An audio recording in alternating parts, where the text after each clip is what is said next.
వ్యాపారం అంటే భారత ప్రభుత్వం తర్వాత రిలయన్స్ అంబానీలు మాత్రమే చేసేటోళ్ళు. ఇవాళ రాష్ట్రంలో ఎక్కడ చూసినా మహిళా సంఘాలకు పెట్రోల్ బంకులు ఇచ్చి ఈరోజు పెట్రోల్ బంకులలో నెలకు 5-6 లక్షల రూపాయలు ఒక్కొక్క సంఘం సంపాదించుకునేటట్టు ఇవాళ మా ఆడబిడ్డల కోసం పథకాలు తీసుకొచ్చినాం. అదేవిధంగా ఈ కుక్కట్పల్లికి కూతవేటు దూరంలో హైటెక్ సిటీ ఉంది. ఆయల్లో చంద్రబాబు నాయుడు కట్టిన శిల్పారామం మనవరాలను తీసుకొని పోయి వారానికో 10 రోజులకో రోజు ఆదివారం పూట శనివారం పూట పోయి చూసి వస్తూనే ఉంది. ఆ ప్రాంతంలో మైక్రోసాఫ్ట్, ఇన్ఫోసిస్, విప్రో లాంటి సంస్థలకు మా శ్రీధర్ బాబు గారు భూములు ఇచ్చారు. పెద్ద పెద్ద ఐటీ కంపెనీలు ఉండాలి, ఇక్కడ 50 అంతస్తుల బంగ్లాలు ఉండాలని వాళ్ళందరూ కట్టుకున్నారు.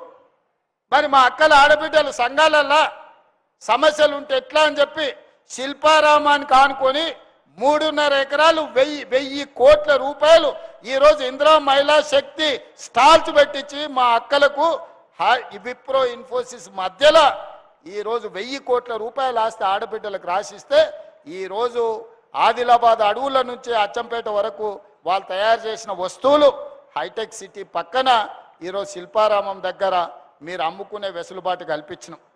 ఇదే కాదు, అమెజాన్లో ఆన్లైన్లో పెద్ద పెద్ద సంస్థలు తయారు చేసే వస్తువులు అమ్ముతారు. ఆ సంస్థతో మాట్లాడి మా ఆడబిడ్డలు తయారు చేసే తినుబండారాల నుంచి అన్ని ఆర్టికల్స్ ఈరోజు అమ్మడానికి అమెజాన్లో ఆడబిడ్డలకు అవకాశం కల్పించినాం. ఇట్లా ఒక్కొక్కటి చెప్పుకుంటూ పోతే అప్పులలో 8,11,000 కోట్ల రూపాయల అప్పుతోని నాకు సంసారం అప్పు చెప్తే అప్పులకు అసలు మిత్తి కట్టుకుంటేనే పటాన్కు కట్టినట్టు మిత్తి కట్టుకుంటేనే ఇన్ని సంక్షేమ పథకాలు తీసుకొచ్చి ప్రభుత్వంలో నిరుద్యోగ యువకులకు 70,000 ఉద్యోగాలు ఇచ్చిన గ్రూప్ 1, గ్రూప్ 2, గ్రూప్ 3, గ్రూప్ 4 టీచర్లు, పోలీసులు, డాక్టర్లు, నర్సులు అన్ని శాఖలలో 2 ఏళ్ళు తిరిగే లోపల 70,000 ప్రభుత్వ నౌకర్లు ఇచ్చిన. పట్నం పెరిగింది, అవసరాలు పెరిగినాయి. డబుల్ బెడ్రూమ్ ఇండ్లు అన్నాడు. ఆనా పెళ్ళంటల కోట శ్రీనివాసరావు పైన కోడిని కట్టి కింద ఉత్తన్నం తిన్నట్టు పేదోళ్ళందరికీ ఊరిచ్చి చెప్పిండు ఆయన. కొడుకొస్తే ఆడు, కోడలు బిడ్డ వస్తే ఆడు ఉంటుంది, అల్లుడు వస్తే ఆడమంటాడు. కొడుకు కోడలకు ఉండాలి కదా, కోడి పిల్లనో కుక్క పిల్లనో ఉంటే కట్టేసుకోనిక ఉండాలి కదా. ఇందిరమ్మ ఇండ్లు, డబ్బా ఇండ్లు వద్దు, డబుల్ బెడ్రూమ్ ఇండ్లు ఇస్తా అన్నాడు. మరి ఇంతమంది వచ్చారు, అక్క ఎవరికన్నా వచ్చినాయి డబుల్ బెడ్రూమ్ ఇండ్లు ఇచ్చిండా? ఆడోటి ఈడోటి కడితే కూడా 50 కిలోమీటర్లు అవతల కట్టిరు. మనం పని చేసుకునేది ఇక్కడైతే, మనం పనిచేసే పరిశ్రమ ఇక్కడుంటే, ఇండ్లల్లో పనిచేసే మనం ఇక్కడ కుదురుకుంటే, చిన్న దుకాణాలలో పనిచేసే వాళ్ళం పేదోళ్ళం 30-40 కిలోమీటర్ల అవతల కొల్లూరులోనో లేకపోతే మేడ్చల్ అవతలనో డబుల్ బెడ్రూమ్ ఇండ్లు కడితే మనం పోయేదేనాడు, ఉండేదేనాడు, మళ్ళీ వాపసు వచ్చేదేనాడు. ఈడ పని చేసుకొని మళ్ళీ పోయే వరకు పిల్లలు వండుకొని మధ్యరాత్రి అవుతుంది, సెకండ్ షో సినిమా నుంచి పోయినట్టు అవుతుంది. అవునా? ఎవడన్నా చేరిండా? అందుకే ఇవాళ మా శ్రీనివాసరెడ్డి గారు ఆలోచన చేశారు, నాతో పంచాయతీ పెట్టుకున్నాడు. ఇది చాలా విలువైన భూమి, నువ్వు ఇట్లయితే ఎట్లా అని.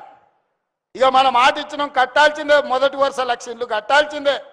ఆయల్ల రాజీవ్ స్వగృహాలు కడితే పేదోళ్ళకి కొంత లాభం అయింది, మళ్ళా ఎవ్వరు ఇండ్లు ఇవ్వలేదు. కట్టాలంటే కుక్కట్పల్లినే ఇవాళ 11 ఎకరాల భూమి ఎతికి 100 కోట్ల రూపాయలు ఈడ పాండబ్బ అంత జగ కావాలన్నా 20 లక్షలు కావాలి. కుక్కట్పల్లి పాండబ్బ పెట్టుకోనికి జగ అనుకుంటే 20 లక్షలు తక్కువ అవుతుంది కదా. మా అక్కలకు బాగానే తెలుసు కదా, రియల్ ఎస్టేట్ చేసే మా సోదరులు ఉన్నారు పైన నుంచి కింది వరకు. పాండబ్బ జగ 10 గజాలు కొనాలంటే కూడా ఇవాళ 20-30 లక్షలు, 2 లక్షలకు గజం తక్కువ నన్ను ఉందా? అట్లాంటిది ఇవాళ 11 ఎకరాల భూమిని ఇందిరమ్మ ఇండ్లు కట్టి ఇవ్వాల్సిందే. పేదోళ్ళకి ఇక్కడ పనిచేసేటోళ్ళకి ఇక్కడనే ఇవ్వాలి, ఎక్కడ ఉండేటోళ్ళకి అక్కడనే ఇండ్లు కట్టాలని ఒక మంచి సంకల్పంతో పొంగులేటి శ్రీనివాసరెడ్డి గారు ఒక అద్భుతమైన కార్యక్రమం తీసుకున్నాడు. ఆయనను హౌసింగ్ శాఖ అధికారులను నేను మనస్ఫూర్తిగా అభినందిస్తున్నా. మంచి కార్యక్రమాన్ని తీసుకున్నారు మీరు. ఆ ఏళ్ళ Kukatpally housing board colony Congress ఉన్నప్పుడే కట్టింది, రాజీవ్ స్వగృహ కాంగ్రెస్ ఉన్నప్పుడే కట్టింది. ఎంతోమంది ప్రభుత్వ ఉద్యోగులకు ఇండ్ల స్థలాలు, కాలనీలు ఆనాడు ఇచ్చినాం. ఇవాళ సాంప్రదాయమే దెబ్బతిన్నది. మళ్ళీ మీరు పేదలకు ఇండ్లు కట్టుకోవడానికి మనసు పెద్దది చేసుకొని కోట్ల రూపాయల విలువైన భూములను ఈరోజు పేదోళ్లకు ఈరోజు ఇస్తున్నారు. భూమికి మీ దగ్గర 1 రూపాయి తీసుకుంటలేం. కట్టడానికి అయ్యే ఖర్చులో ప్రభుత్వం 5 లక్షలు ఇస్తుంది, ఒక 5-6 లక్షలు మీరు ఇస్తారు. అంతేనా శ్రీనివాసరెడ్డి గారు? భూమి ఉచితమే కదా, భూమికి ఏం తీసుకోవు కదా. మీ ఎదురుగానే మాట చెప్పించిన మళ్ళా నాకు ఆఫీస్ లోడ్ చెప్పి మళ్ళీ తర్వాత ఒకటి చెప్తే కష్టమని. మీకు ఇల్లు వచ్చిందంటే భూమికి అనా పైసా తీసుకోడు. రిజిస్ట్రేషన్ ఛార్జెస్ కూడా రద్దు చేయమని నేను అధికారులకు చెప్తున్నా. రిజిస్ట్రేషన్ ఛార్జెస్ కూడా తీసుకోవద్దు. కట్టే దాంట్లో అయ్యే ఖర్చే 5 లక్షలు నువ్వు మిగిలినవి వాళ్ళు ఇస్తారు. ఎందుకంటే ఇత్తేసి పొత్తుకూడాలని చెప్పారు వెనకటికి పెద్దోళ్ళు. ఏమి వేయకపోతే మనకు జిమ్మేదారి ఉండదు. మీరు వచ్చి చూసుకొని కూడా చూసుకోరు.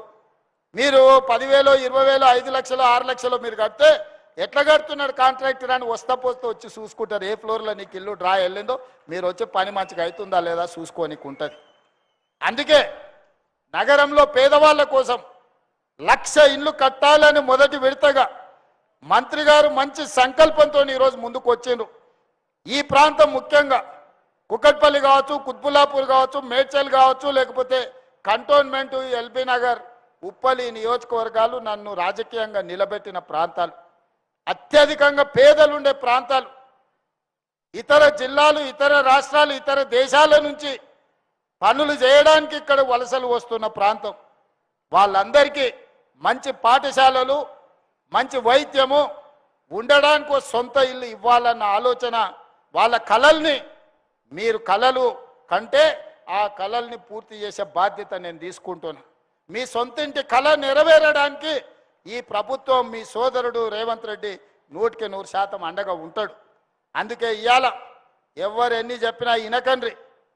బస్సు ఉచితం వచ్చింది, సన్నబియ్యం వచ్చినాయి, 200 యూనిట్ల కరెంట్ వచ్చింది, 500 రూపాయల సిలిండర్ వచ్చింది, 70,000 ఉద్యోగాలు వచ్చినాయి, సిటీలో పనులు జరుగుతున్నాయి.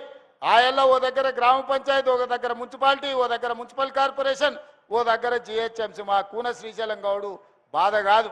ఇట్లా తిరిగితే గ్రామ పంచాయతీ సర్పంచ్తో మాట్లాడాలి, అట్లా తిరిగితే మున్సిపల్ ఆయనతో మాట్లాడాలి, ఇటు తిరిగితే జవహర్ నగర్ మున్సిపల్ కార్పొరేషన్తో మాట్లాడాలి, లేకపోతే జిహెచ్ఎంసీ కమిషనర్తో మాట్లాడాలి.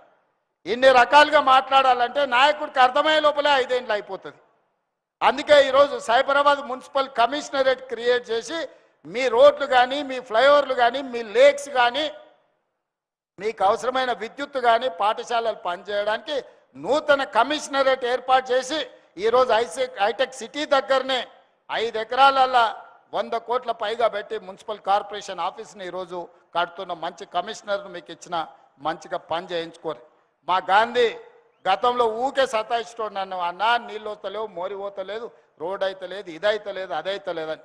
కార్పొరేషన్ చేసి కొత్త కమిషనర్ ఇచ్చినాక గాంధీ నా జోలికే వస్తలేడు.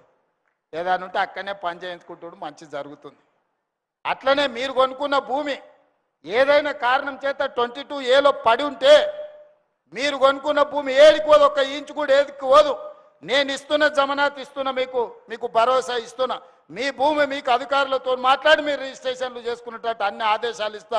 ఒక్క సర్వే నెంబర్లు 500 ఎకరాలు ఉంటే కోర్టు ఆర్డర్ ఇస్తే ఆ సర్వే నెంబర్ మొత్తం 22A ప్రొహిబిటెడ్ లిస్ట్లో పెడుతున్నారు.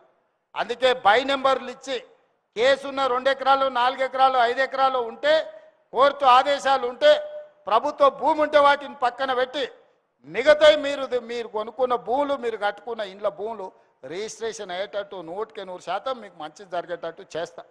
ఎవరు ఆందోళన చెందాల్సిన పని లేదు. కొంతమంది కోట్లు పెట్టి సోషల్ మీడియాలో పెడుతురు. నిజం పెడితే మంచిదే, ఎవడన్నా నమ్ముతాడు.